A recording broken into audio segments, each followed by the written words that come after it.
The failure of conventional medicine in addressing chronic diseases is universally acknowledged. However, there also exists a widespread belief that no alternative to the present system is possible, or if an alternative could be envisaged, the task seems just too enormous, and therefore the comfortable path continues to be followed, and nothing is done. The rapid rise in the incidence of chronic illness affects virtually every family around the world. As we saw in the first video in this trilogy of awakening videos, the future well-being of all humanity, if not the very survival of humanity itself, is in question. I am John Michael Mellon of the Healing Universe, and in this, the second video in our trilogy of awakening videos, I will describe a new system of healthcare that is based on using scalar energy therapies. The time has come for each of us to examine our lives and to become aware of our purpose for being here.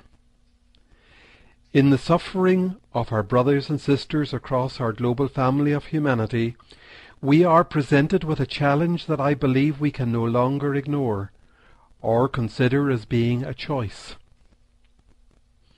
There is too much at stake for humanity to continue to take the comfortable path and not act in accordance with our heart's command, our inner truth.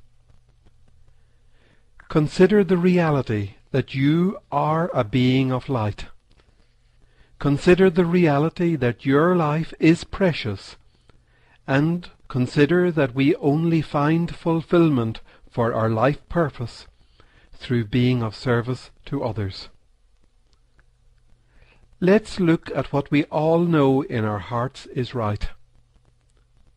Think of how you love your family, your partner, your children, your best friend, and imagine how the world would be if this same quality of love, this pure selfless love, was flowing between each and every person in the world. As children, we saw no problem with this idea. But as we were growing up, we were constantly encouraged by all the teachers and role models around us to become divisive in our thinking and in our behavior. The us and them mentality was further encouraged by all types of institutions, national, religious, educational, cultural, and even sports. By proudly wearing the badges of these institutions, we automatically chose to become instruments of division, choking off our ability to live in pure and selfless love. Buddha wrote, "In the sky there is no distinction of east and west. People create distinctions out of their own minds, and then believe them to be true." We are all family, all children of God, all temporarily living our existence on this little planet called Earth. How far have we as a society lost our way when we believe, for example, that patriotism is noble? Also, consider how it appears that almost every solution that is proposed to any problem is given a title of war. The war on terror, the war on drugs, the war on poverty. War invariably seems to be the preferred solution. Even in medicine we wage wars, as in the war on cancer, the war on AIDS, the war on malaria, and so on. War implies an aggressive action that comes from a mindset of arrogance, anger, despair, and fear. Eckhart Tolle defines war in this way: war is a mindset, and all action that comes out of such a mindset will either strengthen the enemy, the perceived evil, or if the war is won, will create a new enemy, a new evil equal to and often worse than the one that was defeated. So is it really surprising that drug-resistant strains of bacteria have appeared?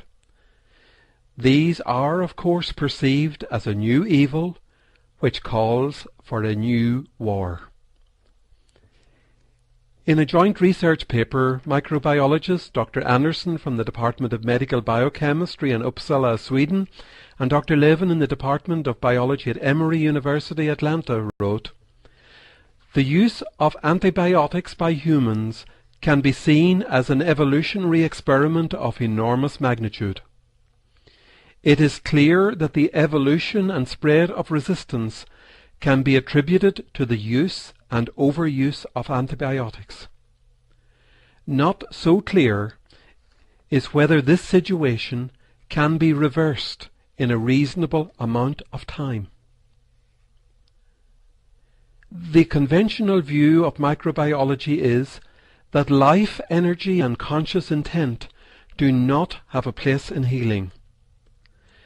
The placebo effect, which is of course widely recognized as a healing influencer, is never deliberately invoked as part of a conventional treatment protocol. The idea of life energy is not a new concept. The ancient healing systems of Ayurvedic medicine and traditional Chinese medicine that can trace their origins back several thousand years are both based on an awareness of the harmonious flow of life energy in the body, with symptoms being regarded as signals of impaired flow or circulation of life force through the body. Dr. Bruce Lipton, a research microbiologist who had the courage to step outside of the limits being forced on his research into genetics, wrote in his book, The Biology of Belief, "The secret of life is belief. Rather than genes, it is our beliefs that control our lives." So, from a holistic perspective, symptoms are recognized as nothing but the cry from suffering organs.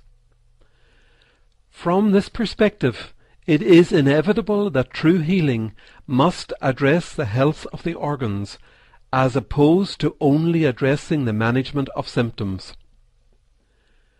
There are basically two requirements in a healing system. The first requirement is to eliminate pathogenic viruses and bacteria from a patient, and the second requirement is to stimulate and to improve the effectiveness of the patient's own innate ability to effect permanent healing and maintain continued health. Such a healing system, although in perfect alignment conceptually with Ayurveda and traditional Chinese medicine, is in almost every respect a polar opposite to the system we have described as the existing conventional system. In introduction to the new system we are working to establish, I will start by describing some amazing, yet generally unknown research that does not come from the mainstream. In other words, research that was performed outside of the system where tight limits were placed on the direction and scope of research of the research scientists. As far back as 1950, Dr. Royal Rife, a brilliant scientist who is widely recognized as the father of energetic medicine, succeeded in selectively destroying pathogens, bacteria and viruses, by subjecting them to specific scalar wave frequencies. He documented destructive frequencies including, for example, for tuberculosis, typhoid and tetanus, and in addition he demonstrated a 100% cure rate for terminal cancer patients brought to his laboratory from Pasadena County Hospital in California. Strong opposition to Dr. Rife's energetic medicine research by the medical establishment that was becoming increasingly in favor of allopathic or drug-based medicine blocked his further research and prevented awareness of his work from spreading across the wider medical community, resulting in his work being all but forgotten for the following 50 years.